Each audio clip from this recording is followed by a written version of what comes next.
সোয়াস পাতা বৃষ্টি হইলে না গাছ বড় হয়ে একটা ছায়া যায় জন্য এই সোয়াস পাতা আর বাঁধা থাকে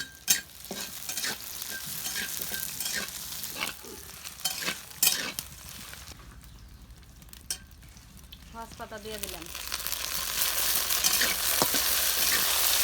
সস পাতাটা খালি একটু মানে করে নেবেন একটু ঘুমায় নেবেন বাইজে ভর্তা করুন আর এই যে খুদের ভাত দুই পদের ভর্তা দে খুদের ভাত খামু ইফতারি সারুম খুদের ভাত দিয়ে দিলো প্রেসার কুকারে খুদের ভাত অনেক টেস্টি হয় মানে পেঁয়াজ দিয়ে দিলো কাঁচামরিচ দিয়ে দিলেন সয়াবিন তেল আর জল একটা শীষ দিবেন বা দুইটা শীষ এই যে খুদের ভাত বসাই দিলাম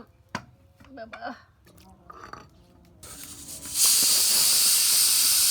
খালি রসুন ভর্তা রসুন ভর্তা সস পাতা ও সে লাগতাছে নুন দিয়ে দিলো কি ভর্তা নেজ ভর্তা লেজ না কিন্তু নেজ না কদু মাছ কি মাছ জানি ভুলে গেছি কি না যাস কদু তাহলে মিঠা কদু তাহলে ওই তো মিঠা লাউ মিঠা কদু একখান দেই কাটা বিনস রে না আগেও দেখে নাই খুদের ভাত মরিচ বাটা মাছ ভর্তা আর হলো খেজুর টমাটো আর এই যে শরবত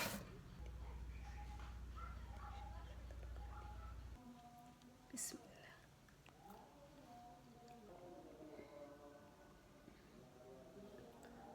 শুকর আলহামদুলিল্লাহ এভাবে ইফতারিতে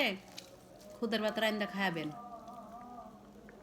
আমরা মধ্যম পরিবার ইফতারিতে যা পাই তাই খাই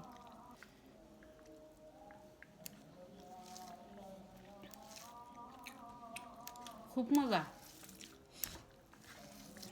আল্লাহর নিয়ামত